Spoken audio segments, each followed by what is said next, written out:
कर्तावे स्तोत्रम दैवंतिनु स्तोत्रम, प्रभु की महिमा हो। फिर एक बार आज इस भोर के समय में परमेश्वर मेरे और आपके मध्य में उपस्थित है। प्रियो, परमेश्वर महान है, उसकी करुणा विश्वास योग्य है। वो अपनी करुणा और अपनी दया को दिन प्रतिदिन हमारे जीवन पर उंडेलता है। हालेलुया। मैं यहोवा का धन्यवाद करता हूं कि इस भोर के समय में फिर एक बार उसने मुझे तैयार किया।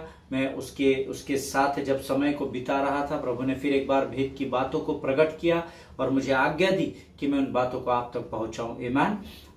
परमेश्वर का धन्यवाद हो। ये वो समय है जब सारा संसार सोया हुआ होता है, सब लोग अपने अनकॉन्शियस स्टेट में होते हैं, अपने मन में, और शत्रु इस समय हमारे विरोध में अपनी योजनाओं को तैयार करने में व्यस्त होता है। पर यहोवा का धन्यवाद हो कि हम में से ऐसे कई लोग हैं जो इस भोर के समय में सारी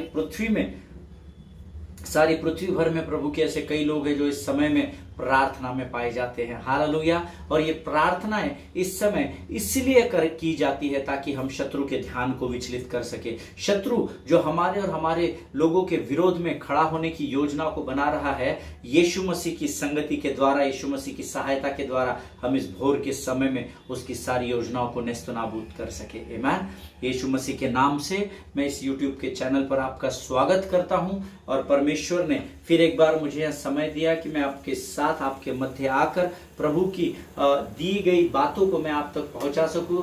बीइंग एज अ पोस्टमैन, मैं आपको उन वचनों को पहुंचा सकूं। एज अ मैसेंजर, मैं उस मैसेज को, संदेश को आप तक पहुंचा सकूं। As a ambassador of Christ, एक मसीह का राजदूत होने के नाते से मैं उन बातों को आप तक, आपके अधिकारों को पहुंचा सकूं। इसलिए प्रभु ने मुझे इस भोर के समय तक स्वस्थ और सुरक्षित रखा। मैं यहोवा का धन्यवाद देता हूं और विश्वास करता हूं कि आज का जो वचन प्रभु हमारे मध्य में लेकर आए, इसके द्वारा परमेश्वर आपको बड़ी बरकत और आशीष देगा। हालेलुया। प्रियो, कल जो हमने वचन मनन और अध्ययन किया था, अद्भुत गवाहियां मेरे पास आई हैं और कुछ लोगों ने मुझे फोन कॉल्स करके कहा कि जब आपके इस वचन को हमने सुना जो आपने परमेश्वर की सामर्थ के द्वारा हम तक पहुंचाया, परमेश्वर ने सीधे सीधे हमारे मन और हृदय के ऊपर कब्जा कर लिया। हालेलुया। प्रियो, कई बार हम अपने अधिकारों का इस्तेमाल नहीं करते हैं, और अगर अधिकारों का इस्तेमाल करते हैं तो तरीका गलत हो जाता है, इसलिए हम अपनी आशीषों को पाने से कई बार वंचित हो जाते हैं। आमीन। पर मैं यहोवा का धन्यवाद देता हूं इन वचनों के द्वारा जो हमने कल अध्ययन किया था। परमेश्वर ने बहुत सारे लोगों से सटीक बातचीत की। मैं प्रभु की महिमा करता हूं। आमीन।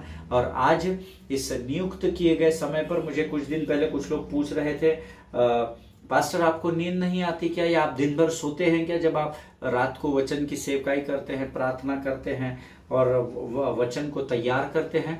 बट ये मेरे लिए भी बहुत बड़ा एक क्वेश्चन मार्क है कि मुझे इन दिनों थकान नहीं है। और मेरा ऐसा विश्वास है, ये मेरा अपना विश्वास है, मेरा अनुभव है कि आप जिस परमेश्वर के साथ होते हैं वो ना तो कभी ऊँघता है ना तो कभी सोता है। अब आप कहेंगे कि वो परमेश्वर है, आपकी बात एकदम बराबर है कि वो परमेश्वर है, पर उसी परमेश्वर के वचन में लिखा है कि यीशु मसीह भोर को उठकर प्रार्थना के लिए चला जाता था। हालेलुया। सो मुझे थकान नहीं आती है, लेकिन मैं यहोवा का धन्यवाद देता हूं कि इस समय जब चारों ओर शांति फैली हुई है, कोई डिस्टर्ब करने वाला नहीं है, कोई मनों को बरगलाने भटकाने वाला नहीं है, और उस समय जब मैं परमेश्वर की संगति में बैठता हूं तो मुझे परमेश्वर और दुगनी सामर्थ से भर देता है। आमीन। एक भाई मुझे कह रहे थे कि भैया आप जितने फ्रेश दोपहर के समय में ऑफिस में दिख रहे थे उतने ही प्रचार करते वक्त भी दिख रहे थे, आप कितने बजे रिकॉर्ड किया था। मैंने उनको कहा, ब्रदर जिस दिन उनसे मेरी बात हो रही थी मैंने उनसे कहा कि 1:45 या 1:50 1:55 शायद हो रहा था, और तब मैं तो उन्होंने कहा भैया आप इतने हेक्टिक शेड्यूल में होते हो फिर भी आपको नींद नहीं आती, थकान नहीं आती, कभी ऐसा नहीं लगता कि आज नहीं कल से मैं कल सुबह रिकॉर्ड करके कल मैं YouTube पर अपलोड कर दूंगा। बट मैं आपको बहुत हृदय की गहराई से बताना चाहता हूं, प्रभु का आनंद जो होता है वो हमारी ताकत बन जाती है। हालेलुया।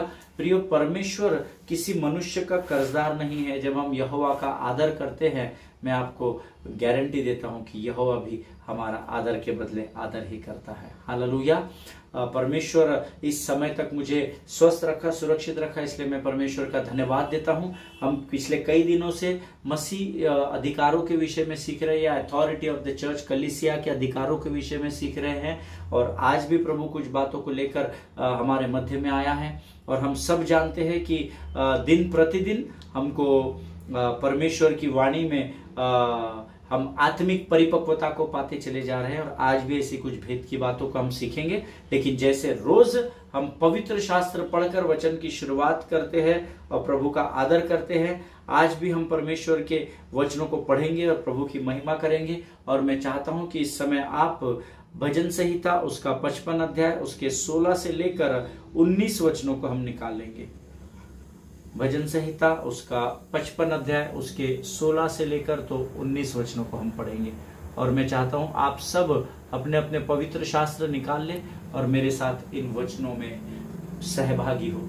आप अपने मुखों को खोलकर, मुझे नहीं पता आप किस समय इस वचन को सुनते हैं, अभी आप जब सुन रहे होंगे तो कितना बज रहा होगा, and I am not interested in that also, but yes, wherever you are right now, just try to open your Bible and just let us read it together. Amen. हम अपने मुख को अंगीकार करने के द्वारा वचन पढ़ेंगे। भजन संहिता उसका 55 अध्याय उसके 16, 17, 18, 19 वचन।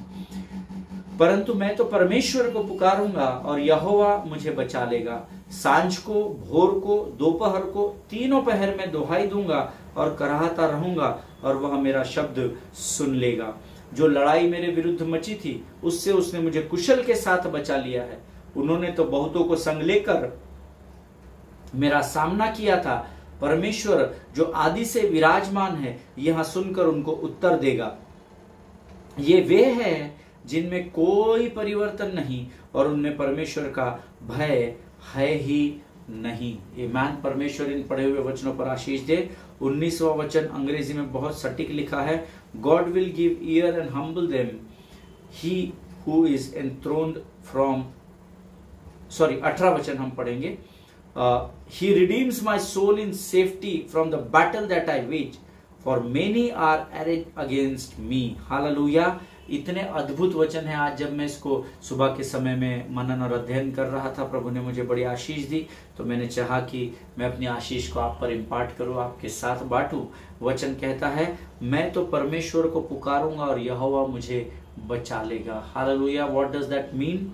But I call to God and the Lord will save me. That means except Lord there is no one who will save you in your life. आमेन।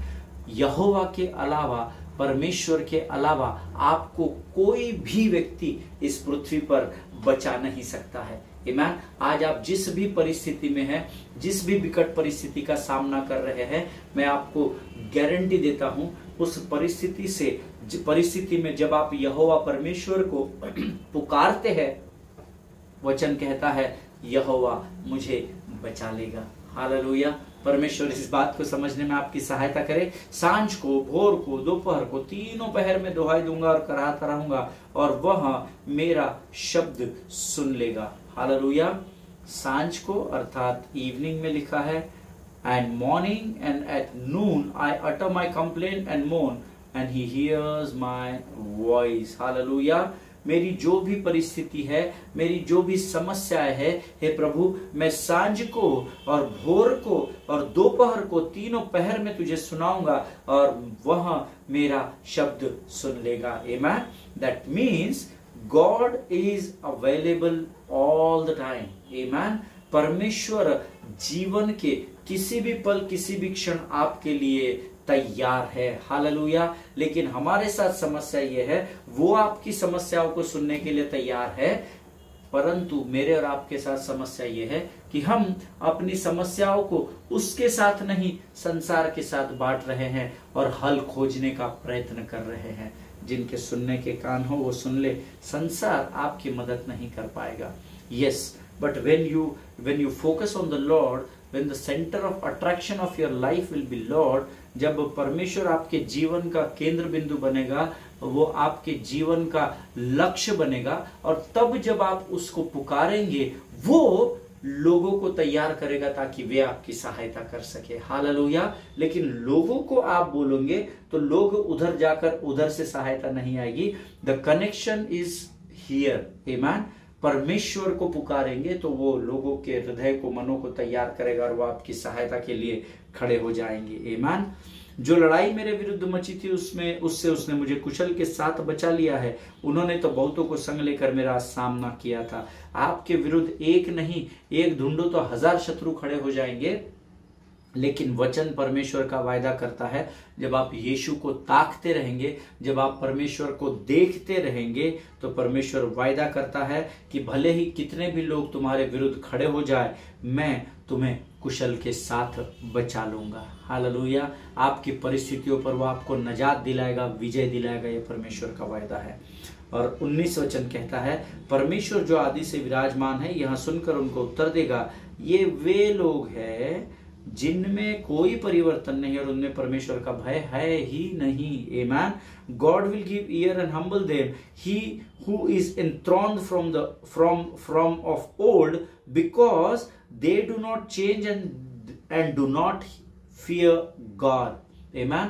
आपके विरोध में कुछ ऐसे लोग जीवन भर आएंगे जो आपके बताने को समझेंगे नहीं। आप उनको कितना भी वचन बांटिए, वो आपकी सुनेंगे नहीं, और सुनेंगे नहीं तो जीवन में परिवर्तन नहीं आएगा, क्योंकि विश्वास सुनने से आता है और सुनना मसीह के वचन से होता है। जब हम वचन को सुनते हैं, उस पर विश्वास करते हैं, तब हमारे जीवन में परिवर्तन होता है। पर ऐसे कुछ लोग हैं जिनके विषय में ये वचन सिखाता है, इनको कितना भी आप प्रभु के बारे में बताओ, इनको कितना भी आप अपने आप को साबित करो, ये ऐसे लोग हैं जिनमें कभी कोई परिवर्तन नहीं आएगा, और क्योंकि इनके ऊपर परमेश्वर का भय है ही नहीं। आमीन। और वचन कहता है ऐसे लोगों से परमेश्वर आपको कुशलता के साथ बचा लेगा। हालेलुया। ये परमेश्वर का वचन है। प्रभु इन वचनों के पढ़े जाने पर और समझाए जाने पर आपको बड़ी बरकत और बड़ी आशीष दे। ये मेरा एक बाइबल का वर्जन खत्म। अब हम वचन के द्वारा कुछ अद्भुत बातों को सीखने की कोशिश करेंगे, और उससे पहले हम अपने आप को नम्र और दीन करेंगे और हम प्रार्थना करेंगे। Thank you Jesus. आइए प्रिय, अपने मुखों को खोलकर धन्यवाद दे, धन्यवाद दे, धन्यवाद दे। धन्यवाद, धन्यवाद, धन्यवाद, धन्यवाद। यीशु तेरे करीब आने से जिंदगी मेरी बदल गई। यीशु तेरे छूने से जिंदगी मेरी संवर गई। तूने मुझे है बचाया, तूने मुझे सहलाया, तूने मुझे है बचाया, तूने मुझे सहलाया। मैं धन्यवाद करता रहूंगा, यीशु धन्यवाद करता रहूंगा। मैं धन्यवाद करता रहूंगा, यीशु धन्यवाद करता रहूंगा। धन्यवाद, धन्यवाद, धन्यवाद, धन्यवाद, धन्यवाद और धन्यवाद और धन्यवाद देते हैं। प्रभु जी आने वाले वचनों को समझने के लिए स्वर्गीय बुद्धि और ज्ञान से भरकर तैयार कर अपने आप को यीशु मसीह के लहू में समर्पित करते हैं। आगे के संपूर्ण समय को तुझे समर्पित करते हुए इस प्रार्थना को धन्यवाद के साथ यीशु नासरी के नाम से मांगते हैं। सुन और बड़ी दया से ग्रहण कर। आमीन, आमीन। हालेलुया। पिछले कुछ दिनों से हम लोग कलीसिया के अधिकारों के विषय में सीख रहे हैं। मत्ती रचित सुसमाचार उसका 18 अध्याय उसके 18, 19 और 20 वचन। कुछ अधिकार जो परमेश्वर ने हमें दिए हैं वो तभी हमारे जीवन में एक्टिवेट होते हैं जब हम परमेश्वर के नियमों का पालन करते हैं। Amen. See there are two types of will, one is conditional will and one is unconditional will. परमेश्वर कुछ आशीषें हमें अनकंडीशनल विल के द्वारा देता है, जिसमें वो अपनी इच्छा के अनुसार आपके जीवन में बिना किसी शर्त के आपको आशीष देता है। But Bible speaks about conditional will also. Hallelujah. So ये जो अधिकार हमें बांधने और खोलने का ये जो अधिकार दिया गया है, इसमें हमें कुछ नियम दिए गए हैं, जहां 2 या 3 जो कलीसिया का भाग है वो मिलकर जब किसी बात को पृथ्वी पर बांधेंगे तब वो बंधेगी, और जिस बात को खोलेंगे वो स्वर्ग में खोली जाएगी, ऐसा वचन में लिखा हुआ है। That means the authority has been given to the church, जिस अधिकार को कलीसिया को दिया गया है, लेकिन क्योंकि हम उसकी इच्छा के अनुसार हम कार्य नहीं करते, इसलिए अधिकार तो हमारे पास है पर वो एक्टिवेट नहीं होता है, वो कार्य नहीं कर सकता है in the area of binding and losing. Why? Because when you don't act or you don't walk or you don't move according to the will of God, जब आप परमेश्वर की इच्छा के अनुसार चलते नहीं हैं, कार्य नहीं करते हैं, तब आप अनऑथराइज्ड हो जाते हैं, आप अनाधिकृत हो जाते हैं। अधिकार रहने के बावजूद भी आप उस अधिकार का इस्तेमाल नहीं कर सकते हैं। हालेलुया। इस विषय में मैंने कल आपको बड़ी गहराई में बताया था। मेरा विश्वास है जिन्होंने कल का वचन आत्मा और सच्चाई में होकर सुना है, जरूर वो इस विषय में जानते हैं। आमेन। नाउ अब यहाँ वचन 2 या 3 लोगों के इकट्ठा होने के बारे में बताता है। आप अपने अपने पवित्र शास्त्र निकाल लेंगे। मेरा पवित्र शास्त्र मेरे सामने खुला हुआ है। मत्ती रचित समाचार उसका 18 अध्याय उसके 18, 19 और 20 वचन। So now the question is why 2 और 3 विटनेसेस? एक व्यक्ति क्यों नहीं कर सकता है? व्हाई मिनिमम 2 और 3 विटनेसेस? इसके पीछे कारण क्या है? हम इस बात को आसानी से समझने के लिए, जब मैं इस पर मनन और अध्ययन कर रहा था, प्रभु ने कुछ बातें मुझे बताई, और इस बात को बड़ी आसानी से समझने के लिए हम एक बार पवित्र शास्त्र में से निर्गमन की पुस्तक उसके 17 अध्याय के 8वें वचन से आगे को निकाल कर रखे है ना। हम उसको पढ़ने नहीं जा रहे हैं, पर मैं चाहता हूं कि आप उसको निकाल कर रखें, ताकि जब मैं आपको वचन की सेवकाई करूं आप उसको समझ सके। निर्गमन उसका 17 अध्याय उसके 8 से आगे वचन। यहां हम सब जानते हैं इजरायली और अमालिकी लोगों के मध्य में एक भयंकर युद्ध चल रहा है। It's a life and death struggle and they are battling. Amen. और वो स्ट्रगल भी कर रहे हैं। जो इजरायली लोग हैं ये मिस्र की गुलामी से निकलकर बाहर कनान देश की और वाचा की भूमि की ओर बढ़ रहे हैं, और ऐसे समय में अमालेकी आकर उन पर हमला बोल देते हैं, और इनको कुछ समझ में नहीं आ रहा अभी क्या करना है, क्योंकि ये ना तो निपुण है, ना इनके पास सही तरीके के अस्त्र शस्त्र है, ना तो इन्होंने पिछले 400 वर्ष की गुलामी में कभी युद्ध को देखा है और लड़ा है, क्योंकि ये गुलाम थे। गुलामों को युद्ध भूमि में जाने की परमिशन नहीं रहती है, और सडनली आपका शत्रु आप पर आ रहा है और आप विश्राम स्थान में बैठे और आपको समझ में नहीं आया, लोगों ने आपको घात कर दिया, आप पर धावा बोल दिया है, और ये अब जीवन और मृत्यु की उस लड़ाई में है कि इतने वर्ष की गुलामी के बाद अब हम आजाद हुए और अभी वापस ही आए हैं, और ये लाइफ और डेथ के उस युद्ध में है, जीवन और मृत्यु के युद्ध में बने हुए हैं। और हम सब जानते हैं इस अध्ययन को। यहाँ पर मूसा पर्वत की चोटी पर चढ़ता है, पर्वत की ऊंचाई पर चढ़ता है, और उस लाठी को जो उसके पास है उसे स्वर्ग की ओर उठाता है। हम सब इस बात को जानते हैं, इसलिए हम वचनों को नहीं पढ़ेंगे, लेकिन हम सब जानते हैं कि वो हारून को कहता है कि तू, यहोशू को कहता है कि तू यहाँ पर युद्ध लड़, और वो उस पर्वत की चोटी पर जाता है और वहां पर उस लाठी को लेकर वो स्वर्ग की ओर उठाता है। ऐसे नहीं उठाई ये लाठी, इस बात को याद रखिएगा, वो दोनों हाथों से उठाता है। Amen. The rod was nothing. अब वो रॉड क्या था, वो लाठी क्या थी? वो साधारण लकड़ी नहीं थी या बांबू नहीं था। That rod was nothing but Moses symbol of authority. Hallelujah. वो लाठी एक साधारण लाठी नहीं थी, क्योंकि हम सब जानते हैं मूसा की लाठी परमेश्वर की लाठी बन चुकी थी, और मूसा की लाठी उस स्वर्ग की ओर बढ़ाना मूसा के अधिकार को दर्शाती है। हालेलुया। उस समय उसने ये नहीं बोला यहोशू को कि मैं तेरा सीनियर हूं, मैं यहां युद्ध लड़ता हूं, तू लाठी लेकर ऊपर जा। That authority was given to Moses. आमीन। जब तक उसकी मृत्यु नहीं हुई उस लाठी का अधिकार उसी के पास था। और अब यहां पर पहाड़ी की चोटी पर वो क्या करता है, वो उस लाठी को स्वर्ग की ओर उठाकर रखता है। And that rod was nothing but Moses authority. That means it was a symbol of haven. इसका अर्थ है वो लाठी स्वर्ग की ओर उठाना इस बात का प्रतीक था that heaven coming down to change something in earth when he held up the rod. Amen. उस लाठी का उस स्वर्ग की ओर उठाए जाना मानो इस बात का चिन्ह या प्रतीक है कि जब वो उस लाठी को उस स्वर्ग की ओर उठाता था तो सारा स्वर्ग पृथ्वी पर आ जाता था और वो अमालेकियों पर इजराइल प्रबल हो जाता था। हालेलुया। अब ये प्रबल होने का कारण उनकी ताकत, उनका बल, उनके अस्त्र शस्त्र, उनकी निपुणता नहीं थी, लेकिन जब अधिकार को वो स्वर्ग की ओर इस्तेमाल करता था, सारा स्वर्ग इजराइलियों को बैकअप करने के लिए इस पृथ्वी पर उतर आता था। और जब वचन ऐसा कहता है, जब वो उस रॉड को, उस लाठी को स्वर्ग की ओर उठाता था, इजराइली अमालेकियों पर प्रबल हो जाते थे। हालेलुया।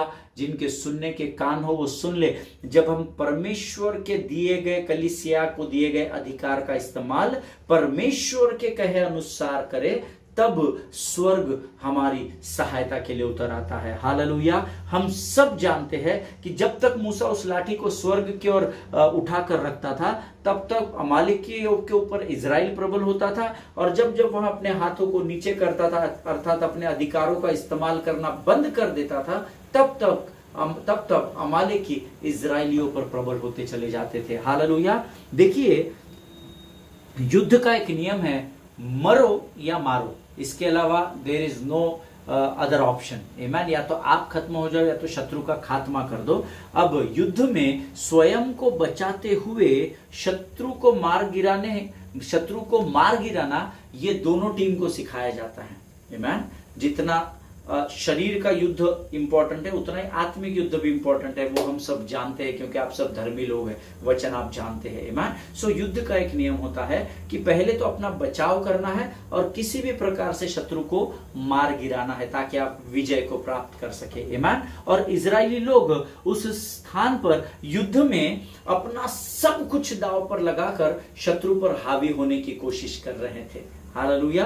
उन्होंने कई वर्षों से युद्ध लड़े नहीं थे, शस्त्रों को देखा नहीं था, शस्त्रों को संभाला नहीं था, पकड़ा नहीं था। अब देखा नहीं तो चलाने का तो विषय ही नहीं है। लेकिन यहां पर जब अमालेकी उन पर भारी हुए तो इजरायली लोग अपना सब कुछ दांव पर उन्होंने उस युद्ध में लगा दिया और वे अपने बल और बुद्धि के द्वारा शत्रु पर हावी होने की कोशिश कर रहे थे। आमीन। But whether they were winning और losing was not at all determined by how hard they were trying. Hallelujah. इस बात को याद रखिएगा, उनका युद्ध में प्रबल होना और युद्ध में कमजोर होना वो इस बात का प्रमाण नहीं था कि वो कितनी अधिक ताकत लगा रहे हैं। जब बहुत ताकत लगा रहे हैं और वो जीत रहे हैं, ऐसा नहीं था। और जब भाग रहे हैं तो वो हार रहे हैं, ऐसा बिल्कुल भी नहीं था। अधिकार और उस युद्ध का जीतना और हारना इस भूमि पर नहीं परंतु उस स्वर्ग में तय किया जा रहा था। हालेलुया। आमीन। आज आप जीवन के जिस भी युद्ध का सामना कर रहे हैं, विश्वास करें उसका तय होना, उस पर विजय पाना, यह आपके पृथ्वी की मेहनत, बुद्धि, बल, ज्ञान, धन के द्वारा तय नहीं होगा, ये स्वर्ग से तय होगा। Hallelujah. But whether they were winning और losing was not determined by how hard they were trying, but it was determined by what Moses was doing of holding up the symbol of authority. Hallelujah. फिर से एक बार मैं आपको बताता हूं, जो युद्ध इजरायली लोग अमालेकियों से लड़ रहे थे, उनका उस जमीन पर लड़ने के द्वारा हार या जीत का पैमाना इस बात पर बिल्कुल भी निर्भर नहीं था कि वो कितने जोर से मार रहे हैं, कितनी ताकत और बल का इस्तेमाल कर रहे हैं, क्या क्या वो वहां पर फिजिकली कर रहे हैं। नहीं, उनका जीतना या हारना It was depending on holding up the symbol of authority. Hallelujah. उनका जीतना और हारना वहां पर तय हो रहा था, क्योंकि वचन कहता है जब जब मूसा अधिकार को स्वर्ग की ओर लेकर उठता था तो इजरायली जीतते थे, और जब वो अपने अधिकारों को नीचे ले लेता था या इस्तेमाल नहीं करता था, तब तब अमालेकी इजराइलियों पर प्रबल हो रहे थे। हालेलुया, आमीन। आज मेरे और आपके मध्य में ऐसे कितने लोग हैं जो इजराइलियों के समान अपने युद्ध रूपी परिस्थिति से निकलना या उस पर विजय पाने का भरपूराई से प्रयत्न कर रहे हैं। अगर आप आज बीमार हैं, मैं विश्वास करता हूं आप उस बीमारी से निकलने के लिए हर संभव कोशिश कर रहे हैं। अगर आपके कोई रिश्तेदार बीमार है, पति पत्नी बच्चे, आपके पासबान, आपकी कलीसिया, कोई भी व्यक्ति अगर बीमार है, तो मेरा ऐसा विश्वास है आप अपना दी बेस्ट देने की कोशिश कर रहे हैं, है ना। You are giving your best to come out of it. आप अपना सर्वोत्तम देने की कोशिश कर रहे हैं। I am not saying that we are not trying, है ना। मैं ये नहीं कह रहा कि आप लोग प्रयत्न नहीं कर रहे हैं। Yes, of course we are doing our best to come out of our mess. हम लोग अपने उस विचलित परिस्थिति से या अपने उस फंसी हुई परिस्थिति से निकलने की हर व्यक्ति कोशिश कर रहा है। जो कर्जे में डूबा हुआ है वो कर्जे से निकलने की कोशिश कर रहा है। जो बीमारी का सामना करना है वो चंगाई को प्राप्त करने की कोशिश कर रहा है। जिनके रिश्ते टूटे हुए, बिखरे हुए हैं, मन मुटाव है, वो उसको जोड़कर मजबूत करने का प्रयत्न कर रहे हैं। Yes, of course we all are doing that. हम में से ऐसा कोई व्यक्ति नहीं है जो अपने रिश्तों को सुधारने में, कर्जे से निकलने में, बीमारी से निकलने में या मानसिक परिस्थिति से उबरने की कोशिश नहीं कर रहा हो। But the problem is, but सबसे भयंकर समस्या ये है that we are trying down here on this earth, but actually we need to solve up there in heaven to get victory down here on earth. Hallelujah. आप और मैं भरकस कोशिश कर रहे हैं कि हम अपने जीवन की युद्ध रूपी परिस्थिति से बाहर आए, लेकिन ये जरूरी है कि हम यहां पर जितना बुद्धि, बल और ज्ञान और सारी चीजों को लगा रहे हैं, यहां पर हमें नहीं कार्य करना है, बट एक्चुअली हमको अपनी समस्या के समाधान के लिए उस अधिकार का इस्तेमाल करना है जो यीशु मसीह ने हमको दिया है, जो कहता है जहां 2 या 3 लोग, जो कलीसिया का भाग हो, जो बराबर कलीसिया में सम्मिलित हो, उसने कलीसिया को अधिकार दिया है। तो हमको अपनी समस्याओं से यहाँ लड़ने के बजाय हमको अपने अधिकारों का इस्तेमाल करते हुए उस स्वर्ग की ओर अपने हाथों को उठाना और परमेश्वर के अधिकारों के तहत होकर उसके नियमों का पालन करते। क्योंकि नियम था, तू हाथ उठाएगा भाई स्वर्ग की ओर अधिकार से आएगा तो तू उत्तर पाएगा। तू स्वर्ग से अधिकार को इस्तेमाल नहीं करेगा स्वर्ग के अधिकार का, तो तू हार को प्राप्त करेगा। Today everybody needs to solve up their problem in heaven to get victory down here on earth. Hallelujah. अगर आज आप पृथ्वी के किसी भी युद्ध में पाए जाते हैं, किसी मेसअप में आप है, किसी विकट परिस्थिति, दुविधा में आप फंसे हैं, तो जरूरी है कि आप यीशु की ओर ताके, यीशु की ओर ध्यान लगाए और अपने अधिकारों का इस्तेमाल करें। जब तक मूसा के हाथ ऊपर थे, अर्थात जब तक उसका अधिकार का वो इस्तेमाल कर रहा था, तब हर समय जब उसके हाथ अधिकार का इस्तेमाल कर रहे थे, इजराइल अमालेकियों पर प्रबल हो रहा था। हालेलुया। भजन संहिता 34:5 कहता है, जितनों ने उसकी ओर दृष्टि की उन्होंने ज्योति पाई और उनका मुख कभी भी काला न होने पाया। हालेलुया। प्रियो, ये परमेश्वर का वचन है और ये करना इसलिए जरूरी होता है क्योंकि परमेश्वर वचन के आधार पर ही काम करता है। हालेलुया।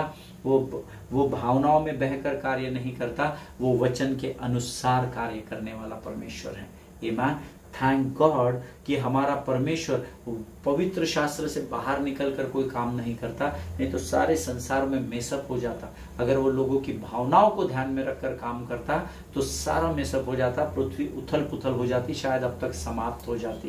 आमीन। लेकिन मैं यहोवा परमेश्वर का धन्यवाद देता हूँ, वो पवित्र शास्त्र के नियमों के अनुसार ही काम करता है। आमीन। और उस नियम का पालन जब आप करते हैं, जब आप अधिकार के साथ प्रभु के सामने जाते हैं, तो वो स्वर्ग आपको बैकअप करता है और सारा स्वर्ग आपकी परिस्थिति के ऊपर विजय को प्राप्त कर लेता है। हालेलुया। परमेश्वर इन बातों को समझने में आपकी सहायता और मदद करे। आज हम यहाँ पर समाप्त करेंगे। प्रभु आप सबों को इन वचनों के द्वारा बड़ी आशीष और बरकत दे, ऐसे मैं प्रभु से विनती करता हूँ। आइए इस समय हम अपनी आंखों को बंद करेंगे और हम प्रार्थना करेंगे। Let us pray together. खुदावन प्रभु यीशु नासरी के नाम से सुंदर और पवित्र समय के लिए हम तुझे धन्यवाद देते हैं। प्रभु जी आज फिर एक बार वचनों के द्वारा तूने हमें अपने अधिकारों के विषय में सिखाया, हम तेरा धन्यवाद देते हैं। ये वचन हमारे जीवन के अंत तक हमारे जीवन में बने रहे, इसी सामर्थ्य से भरकर तैयार कर। जहां कहीं भी तू हमें अपनी सेवकाई के लिए लेकर जाता है प्रभु, सटीक समय पर हमारे मुख पर अपने वचनों को रखना, ताकि हम संसार के लिए आशीष और आदर का कारण बन सके। अपने आप को यीशु मसीह के लहू में सुरक्षित करते हैं। इस भोर के समय को फिर एक बार तुझे समर्पित करते हैं और इस विनती को धन्यवाद के साथ यीशु नासरी के नाम से मांगते हैं। प्रभु सुने और बड़ी दया से ग्रहण कीजिए। आमीन। हालेलुया। परमेश्वर आप सबों को बड़ी बरकत और आशीष दे। मेरा विश्वास है आप जरूर आज इन वचनों के द्वारा आशीषित हुए हैं। प्रभु ने अगर आपके जीवन में कार्य किया है इन वचनों के द्वारा, तो जरूर कमेंट बॉक्स में लिखिएगा, ताकि और लोग आशीषित हो सके। परमेश्वर आप सबों को बड़ी बरकत और आशीष दे। जहां जहां आप इन वचनों को पहुंचा सकते हैं पहुंचाइएगा। इसलिए नहीं क्योंकि मैंने प्रचार किया है, इसलिए क्योंकि ये परमेश्वर का वचन है। हालेलुया। प्रभु आप सबों को आशीष दे। एक दूसरे के लिए प्रार्थना करते रहें, अपने पासवानों के लिए, उनके परिवारों के लिए जरूर प्रार्थना करें। आनंदित रहिए और दूसरों के लिए आनंद का कारण बने। सभी को जय मसीह की। God bless you all.